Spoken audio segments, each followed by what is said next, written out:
مجاهد وایي عمران خان د خوله سمه خوځوي، د ترهګرو ځال افغانستان نه بلکې پاکستان دی. دا چې نور یې څه ویلي جزئیات هم دې ویډیو کې وګورئ او چینل سبسکرایب کړئ. د خو ټوله ته معلومه ده چې پاکستان د لسګونو کلونو راهیسې د افغانستان د تباهۍ لپاره بېلابېلې ډلې په بېلابېلو نومونو روزي تر څو افغانستان تباه او له پرمختګه یې شاته کړي.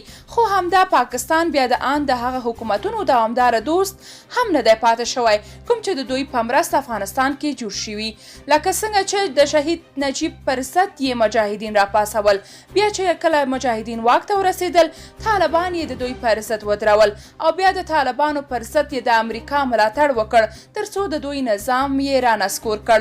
همدې ته په کتو پاکستان نه یوازې دا چې په خپل دې شیطاني کړنو بسنه نه کوي بلکې غواړي چې افغانستان نړۍ ته د ترهګرو ځال او د ترهګر ملت وښایي، په داسې حال کې چې د ترهګرو افراطیانو مرکزونه په پاکستان کې دي، لکه څنګه چې عمران خان د اسلامي همکاریو غونډه کې د افغانستان او طالبانو د بدنامولو لپاره وویل چې داعش ډله افغانستان کې د پرمختګ په حال کې ده. همدې خبرو یې نه یوازې عام خلک بلکې طالبان یې هم غوسه کړي. تازه خبر دا دی چې ذبیح الله مجاهد وایي داعش پدیده له پاکستان طالبانو ته پیدا شوې. د افغانستان امارت اسلامي ویان ذبیح الله مجاهد وایي چې د داعش پدیده د ډیورنډ کرښې له هغې غاړې یعنی پاکستان څخه افغانستان ته پیدا شوې ده.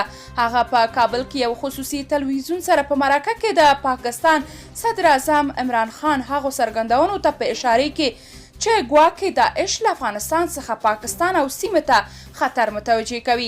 وایي چې د داعش پدیده د کرښې له هغې غاړې موږ ته پیدا شوې ده.